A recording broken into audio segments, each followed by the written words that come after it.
Hello and welcome to the High Grind. My name is Barry and this is the High Grind Gaming. And as you can probably tell from the title today, we are going to be speaking about the Dreamcast.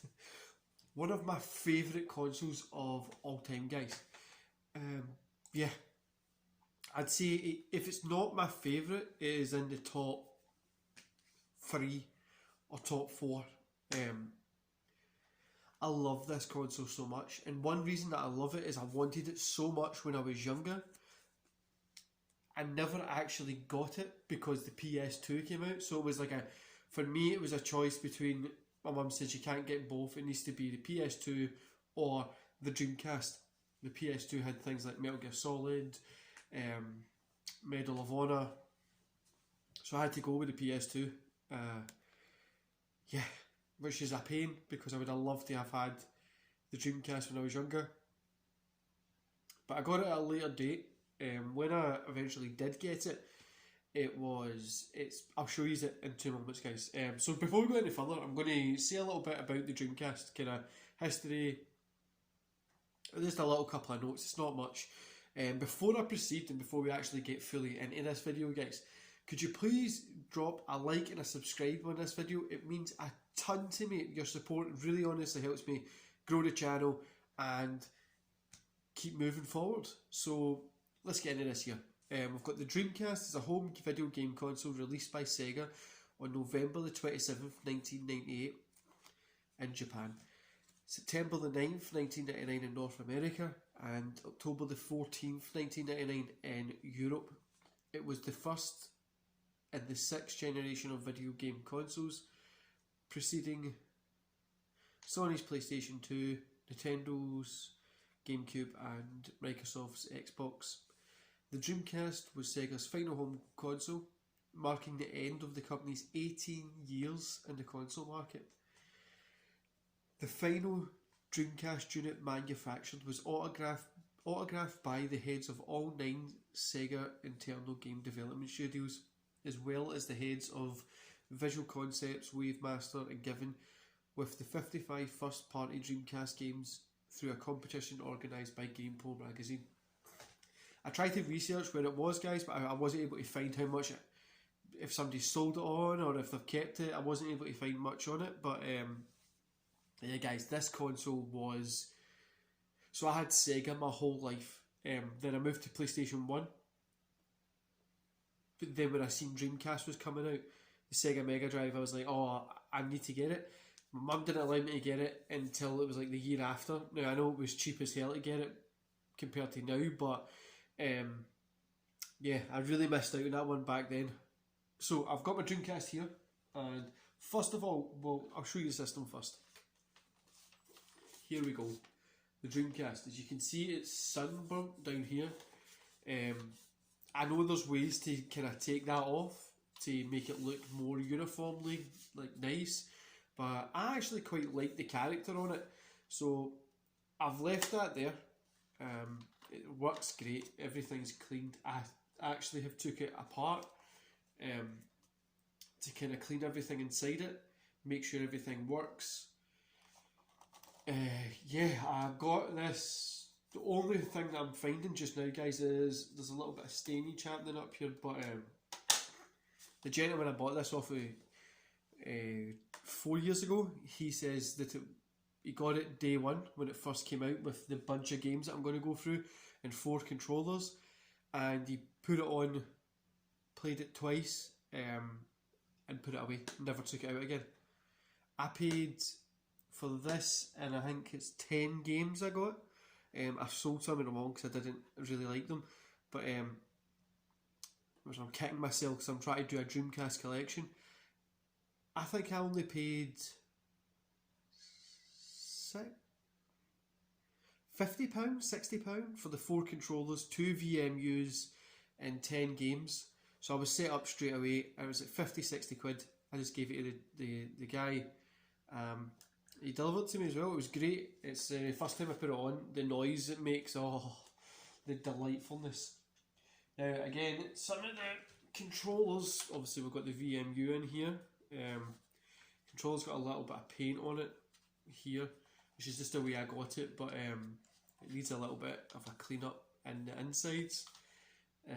It's just a lot of times I've left some. So this isn't the controller that I always use. The controller I normally use, I've got set up just now in my kind of gaming area. So I was only able to get the Dreamcast out, and I've just left that there. So this is one that I normally just give if Sunday comes round. The other two are sitting up in the cupboard just now. But I love the feel of this in my hands, guys. See the feel of everything that you've got.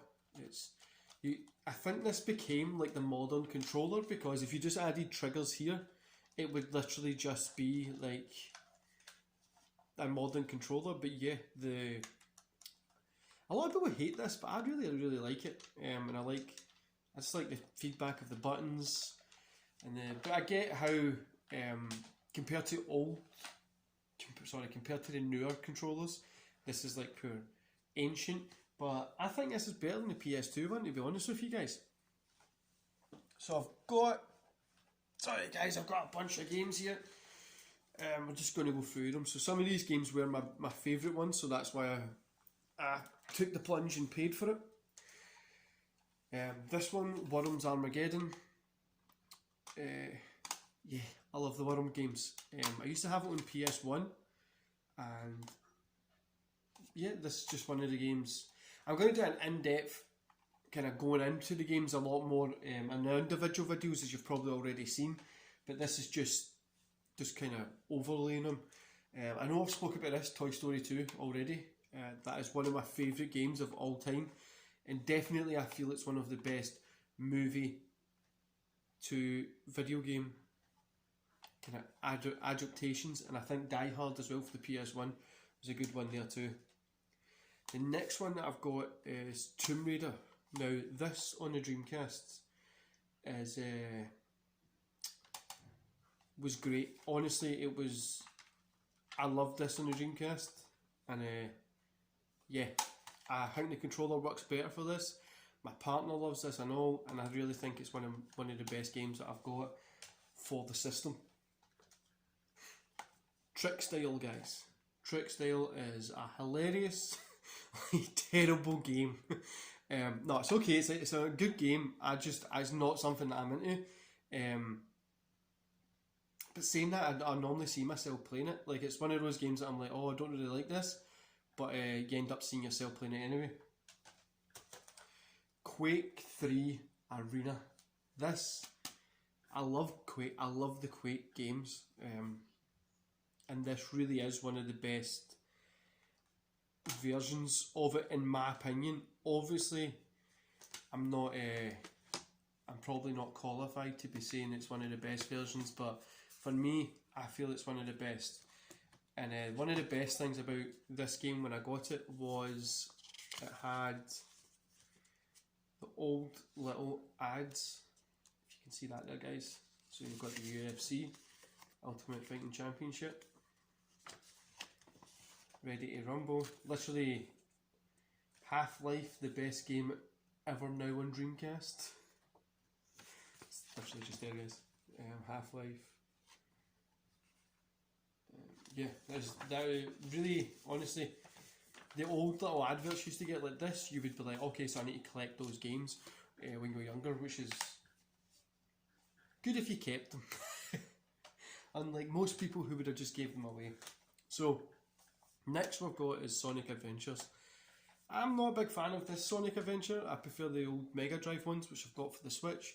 But yeah, it was okay. It was good. We'll do an in-depth chat on that. I think I've got that coming up this week as well. The F1 Grand Prix. Now I love this. I had this for the PS1, or one quite similar for it, and it really was one of the best games that I used to play. I used to play it all the time because it was really hard.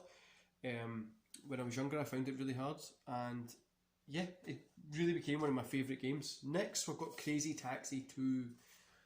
This is a game that if we're having a few beers, couple of whiskies, whatever we're doing, if we're just chilling, we get Crazy Taxi on. Now I've got it on Xbox as well, but I love the feeling of it on the Dreamcast, especially when you've got your friends up, 4 controllers in, and you're sitting there playing through it. It's amazing to play on the Dreamcast, and it really is one of the things that brings everybody around the TV and things like that. So it's a really good kind of a really good fun experience. The next one is Star Wars Jedi Battles. This game I had on PS1 and I played the living hell out of it. And yeah, this was a great game. It really is. I love how, like, obviously, like, the swords are different and stuff like that. The lightsabers, sorry, are different in it. Really like this game as well, and it's a good multiplayer game that me and my friends always play. Well, me and my friend, because it's only a 2-player. Now this game that I'm going to show you next, the reason I wanted to buy this package of the Dreamcast a few years ago now was because it had this game in it. I played this when I went on holiday to Tunisia, which is in Africa, and it was like the old arcade machine of it, and I played it non-stop. So I was out in the pool the whole day, and then at night I would just go stand at this machine, and yeah, one of the funnest things I've ever done in my life, and it's Virtual Fighter. This hat is brilliant on the Dreamcast, and it really is one of the best fighter games out there for me personally. Great new games in 2001, Sega. You had your Sonic Adventures, Headhunter, Daytona USA. Oh, Daytona USA, guys. I totally forgot about Daytona USA that was on this, because I've not got that, and it's one of my favourite games. Now I know it's on the Xbox, but I want to play it on the retro kind of aspect of stuff. One of my hands down favourite games to play on this back in the day. My friends used to have a Dreamcast, and we used to go around to his house. This was at like 2004, 2005, like after it was gone. We used to go around to his house, and it was great to sit and play the Daytona USA. We used to like playing that. The other one that we used to play through all the time is Shenmue. I think it's Shenmue.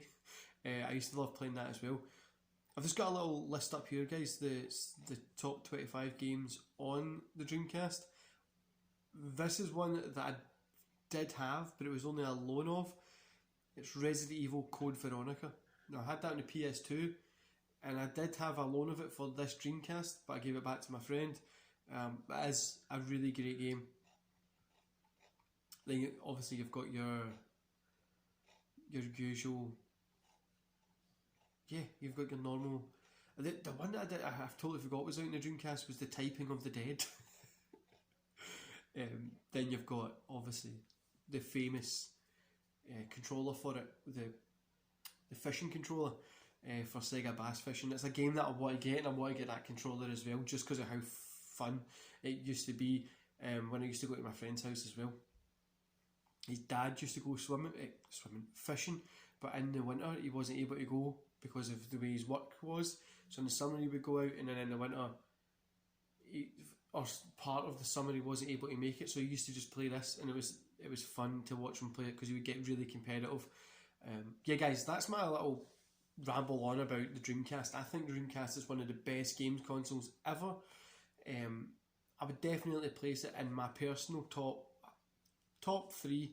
I would definitely place it in my personal top 3. And the thing that I always feel is with the older consoles, they had character. They were all different. Like if you look at consoles nowadays, everything's kind of the same. Like there's no really difference between the PlayStation and the Xbox. Obviously one's a bit stronger than the other, and the other one has some games, that's it. But like back in the day, it was really, really different. Everybody had character. It was totally different controllers, totally different feels and game styles. It was a totally different world. But yeah, guys, I hope you enjoyed this video. If you did, drop a like and a subscribe, and leave a comment with your favourite Dreamcast game, and I'll like and we can discuss it. Enjoy the rest of your day, guys, and don't forget to like and subscribe to the channel.